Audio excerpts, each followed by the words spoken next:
Okay, we have covered the topic of threads and processes. Let's try to write some code.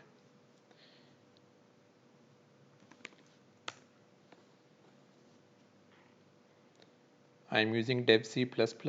You can use Linux or any other IDE.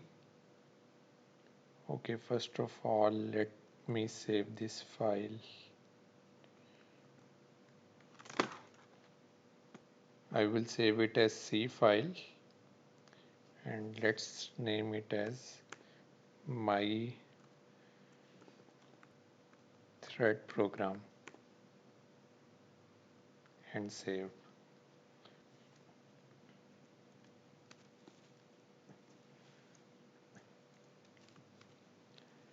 सबसे पहले हम header libraries को include करते हैं। सी की पहली library hash include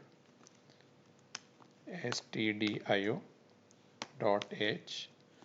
उसके बाद हमने थ्रेडिंग यूज़ करनी है तो हम थ्रेडिंग की लाइब्रेरी यूज़ करते हैं। विंडोज़ एंड लिनक्स दोनों में इसकी सपोर्ट अवेलेबल है। That is hash include pthread.h।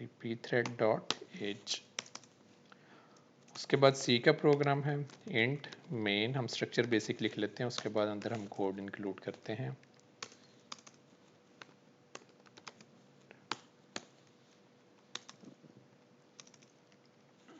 उसके बाद यहाँ पे हम जनरल प्रिंट की दो स्टेटमेंट्स लगा लेते हैं। Printf program started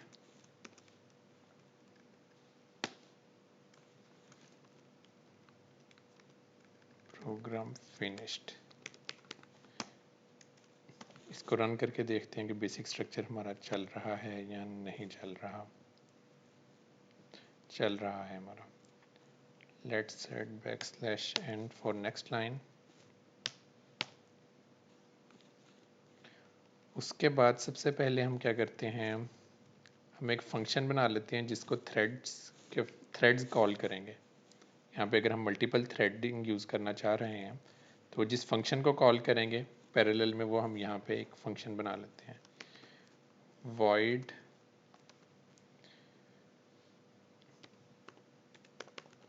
myThread function, ये हमने उसका नाम रख दिया।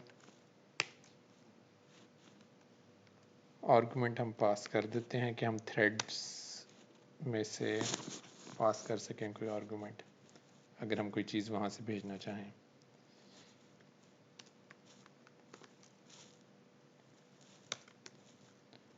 ओके, इसके बाद इसमें आके हम सिंपल एक और लाइन प्रिंट करवा देते हैं। print print F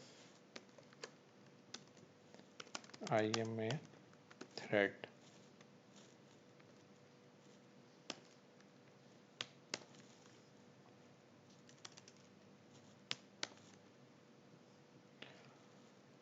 okay, now what we want कि हम चाह रहे हैं कि हम यहाँ पे आके दो डिफरेंट थ्रेड्स बनाएं और वो थ्रेड्स इस फंक्शन को जाके कॉल करें।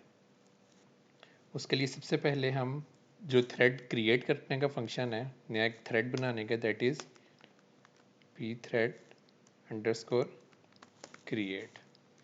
इसके आर्गुमेंट्स अगर देखें हम तो यहाँ पे इसको कुछ पैरामीटर चाहिए। पहला पैरामीटर उसने क्या कहा है कि ये वाला जो ऑब्जेक्ट क्रिएट हो रहा है इसका नाम क्या होगा। नाम किस टाइप की कैटेगरी उसने डिफाइन की हुई है कि उसकी डाटा टाइप क्या होनी चाहिए, दैट इज़ pthread_t। कि फॉर एग्जांपल यहाँ पे अगर इंटीजर टाइप का होता तो हम इंट का बनाते हैं, तो यहाँ पे उसका नाम pthread टाइप का होना चाहिए। यानी कि फॉर एग्जांपल अगर हम दो थ्रेड्स बना रहे हैं तो उन दो थ्रेड्स के कोई ना कोई नाम होने चाहिए जिनको हम यूनिकली आइडेंटिफाई भी कर सकें कि this is thread 1 and thread 2 या थ्रेड 3। यानी कि थ्रेड का कोई नाम होना चाहिए, डाटा टाइप डिक्लेयर होनी चाहिए। तो जिस तरह फॉर एग्जांपल हमने कोई वेरिएबल डिक्लेयर करना होता है, हम करते हैं इंट a। यहाँ पे हमने क्या करना है, हमने थ्रेड टाइप का ऑब्जेक्ट डिक्लेयर करना है। अभी क्रिएट करने से पहले डिक्लेयर कर रहे हैं हम। उसके लिए एक कमांड हम यूज़ करेंगे pthread_t। आगे हम दो बनाना चाह रहे हैं, हम t1 कह लेता हूँ और t2 कह लेता हूँ। अभी तक दो वेरिएबल डिक्लेयर किए हैं, T1 एंड T2 किस टाइप के, प्री थ्रेड टाइप के। अभी ये दो वेरिएबल क्या कर रहे हैं, कुछ भी नहीं कर रहे हैं, नल एंड वॉइड है, कहीं भी पॉइंट आउट नहीं कर रहे। नेक्स्ट लाइन पे आके अब मैं थ्रेड क्रिएट करने जा रहा हूँ। थ्रेड क्रिएट करने के बाद सबसे पहले मैं उसका नाम देता हूँ कि इस थ्रेड का नाम क्या होगा, एमरसन साइन एंड T1। पहला थ्रेड जो क्रिएट करूँगा दैट इज़ T1, और जो दूसरा थ्रेड क्रिएट होगा दैट विल बी T2।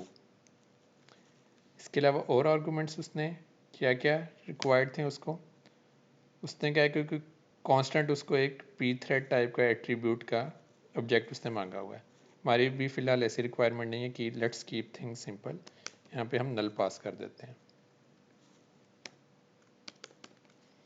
उसके बाद नेक्स्ट उसने मांगा हुआ है third one that is function, कि जो थ्रेड हम बना रहे हैं ये थ्रेड किस चीज़ को पैरेलल में जाके एग्जीक्यूट करेगा, ये किसी फंक्शन को जाके एग्जीक्यूट करेगा।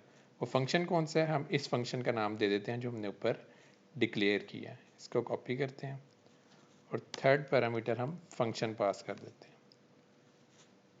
फोर्थ पैरामीटर उसने क्या मांगा है कि कोई आप आर्गूमेंट्स अगर भेजना चाह रहे हैं इस फंक्शन में, अभी हम कुछ नहीं भेजना चाह रहे, हम यहाँ पे नल पास कर देते हैं।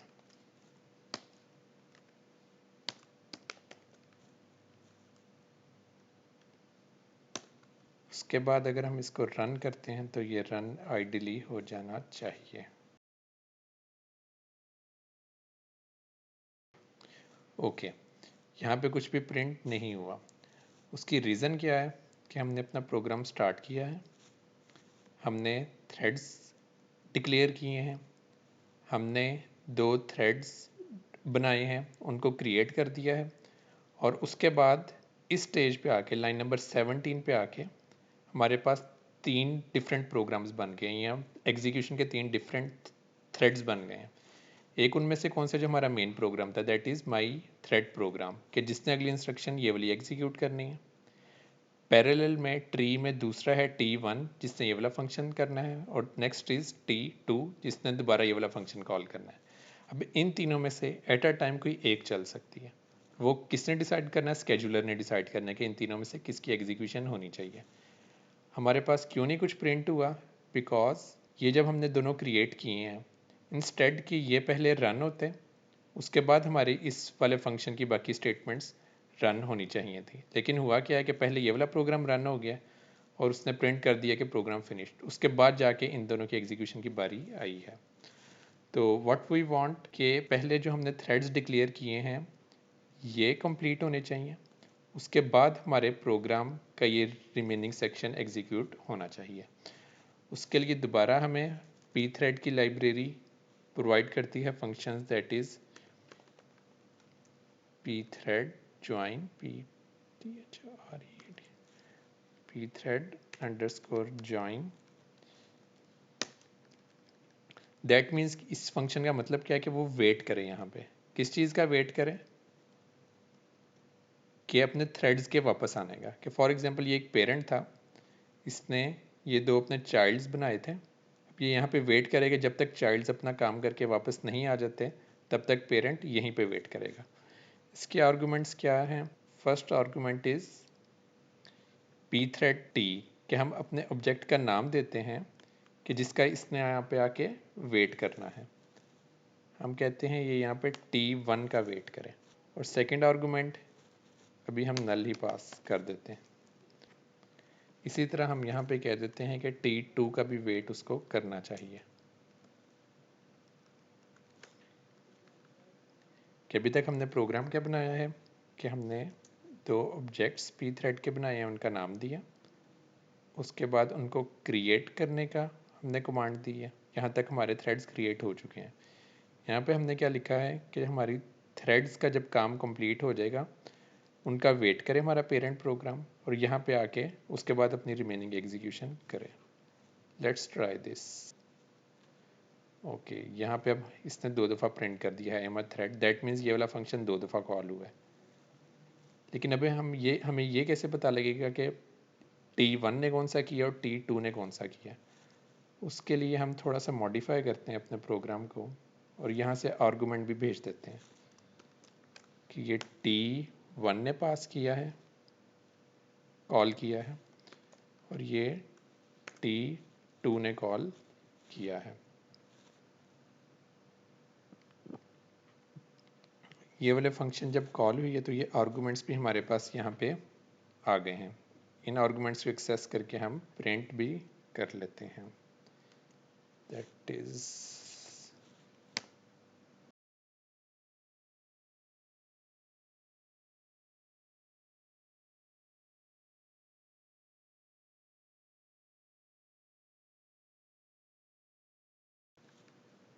उसके बाद यहाँ पे हम I am thread by %s इसको रन करते हैं हम।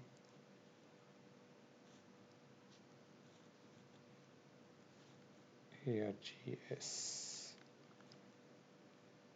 इसको हम रन करते हैं तो हमारे पास आ गया है कि T1 एंड T2, T1 की थ्रेड भी प्रिंट हो गया, T2 का थ्रेड भी प्रिंट हो गया है। सो फार सो गुड।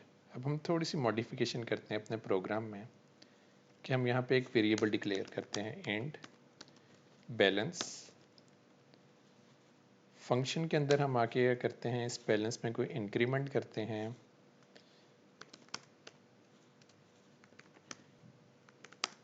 फॉर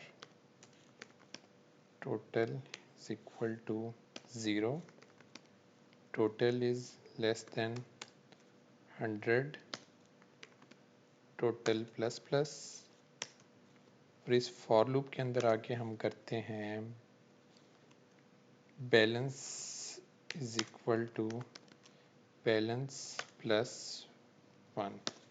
हमने एक सिंगल इंक्रीमेंट की कमांड रन की है कि जब भी थ्रेड का फंक्शन कॉल हो, ये वाला फंक्शन थ्रेड कॉल करें, थ्रेड करे क्या आगे कि यहाँ पे एक बैलेंस का वेरिएबल था जिसकी इनिशियल वैल्यू हमने 0 सेट कर दी है, उसमें आके 100 टाइम्स इंक्रीमेंट करें। और उसके बाद हम इसको आके प्रिंट भी कर लेते हैं नीचे, ये हमारा जो वेरिएबल है बैलेंस का, f balance is equal to %d comma balance. इसको रन करते हैं। अभी हमने किया क्या कि हमने एक बैलेंस का वेरिएबल लिया था, उसके बाद हमने एक फंक्शन बनाया, उसके बाद हमने पी थ्रेड कॉल किया T1 एंड T2। T1 ने जब इसको कॉल किया, ये क्या करेगा, इसमें 100 टाइम इंक्रीमेंट कर देगा, इसकी वैल्यू 100 हो जाएगी। उसके बाद P2 इसमें 100 टाइम्स इंक्रीमेंट करेगा, इसकी वैल्यू 200 हो जाएगी। तो फाइनल हमारे पास 100 टाइम्स इंक्रीमेंट इसने किया और 100 टाइम्स इंक्रीमेंट T2 ने किया। फाइनल वैल्यू हमारे पास बैलेंस की 200 होनी चाहिए।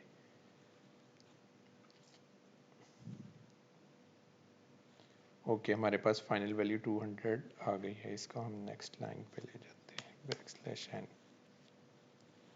कि हमारे पास बैलेंस की फाइनल वैल्यू 200 आई है। थोड़ा सा इंक्रीमेंट करने की कोशिश करते हैं वैल्यूज़ में, 1000 टाइम्स रन करते हैं, वैल्यू 2000 आ रही है। 1000 टाइम फर्स्ट ने रन किए, 1000 टाइम सेकंड ने रन किए। इसको 1 मिलियन करते हैं या 1 लाख करते हैं। इनिशियल वैल्यू 0 थी, 1 लाख दफ़ा T1 करेगा, एक लाख दफ़ा T2, फाइनल वैल्यू 2 लाख आनी चाहिए, लेकिन वैल्यू 2 लाख नहीं आई। वैल्यू हमारे पास रैंडम आई है, that is something 170,643, that must be equal to 2 lakh. इसको दोबारा रन करते हैं कि दोबारा हमारे पास यही वैल्यू आती है, डिफरेंट आती है। सेम प्रोग्राम को दोबारा रन किया है तो हमारे पास वैल्यू ठीक आ गई है। दोबारा रन करते हैं इसको, फिर हमारी वैल्यू चेंज हो गई है। फिर रन करते हैं इसको, फिर हमारी वैल्यू ठीक हो गई है। कभी वैल्यू हमारी ठीक आ रही है, कभी वैल्यू ठीक नहीं आ रही। इसमें एक और इंक्रीमेंट कर देते हैं, 1 मिलियन टाइम इसको रन करते हैं। वैल्यू हमारी 2 मिलियन आनी चाहिए थी, लेकिन यहाँ पे हमारी आ रही है 1.03 मिलियन। फिर रन करते हैं, 1.7 मिलियन। फिर रन करते हैं, दैट इज़ 1.6 मिलियन।